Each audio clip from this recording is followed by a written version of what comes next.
Start. Be ready? 5 seconds to go and start. The appellant alleged that the respondent got a false first information report registered against him under sections 420, 467, 468 and 471 IPC, which was registered as case number 156 of 1995 stop. According to him, the respondent again got a case under section 323, 324 IPC registered in the police station Kanpur city, and efforts were made to get the appellant arrested. Stop. The appellant filed a civil suit number 1158 of 1996 against the respondent. Stop. It was also reported that the applicant was manhandled at the behest of the respondent, and an FIR number 156 of 1996 was filed by the eldest son at the behest of the respondent against the appellant in police station, compelling that the appellant had physically beaten her son Nitin Kohli. Stop.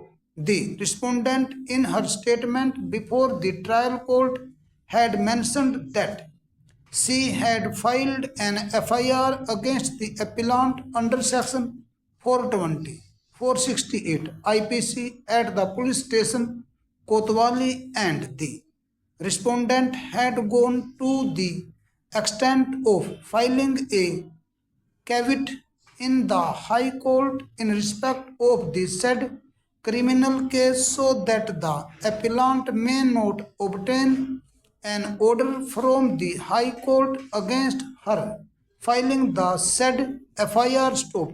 In the same statement, the respondent had admitted that she had filed an FIR number 100 of 96 at the police station under section 379, 323 IPC against the appellant. Stop. The respondent had also filed a complaint against the appellant and his mother under section 498, 323, 504 and 506 IPC at police station.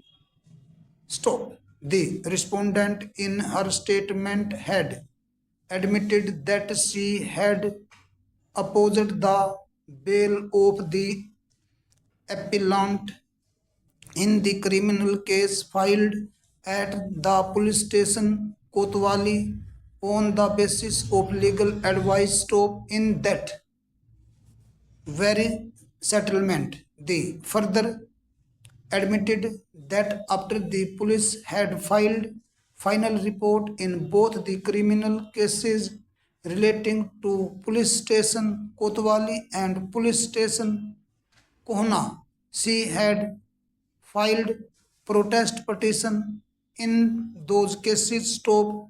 She clearly demonstrates the respondent's deep and intense feeling of revenge. Stop. The respondent in her statement had also admitted that she had filed a complaint in the women's cell, Delhi, in September 1997. Stop. According to the appellant, the respondent had filed a complaint number 125 of 1998 against the appellant lawyers and finding alleging criminal intimidation, which was found to be false. Stop. According to the appellant, the respondent filed a forged complaint under section 397, 398 of the Companies Act before the Company Law Board. Stop. New Delhi, and the affidavit of the respondent, she stated that the appellant was immoral, alcoholic, and also having affairs with numerous girls since marriage stop.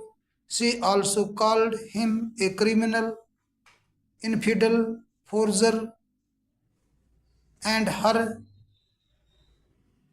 manager to denigrate his position from the proprietor to an employee of her company stop. The applicant also mentioned that the respondent filed a false complaint in case number 1365 of 1988 using all kinds of abuses against the applicant stop.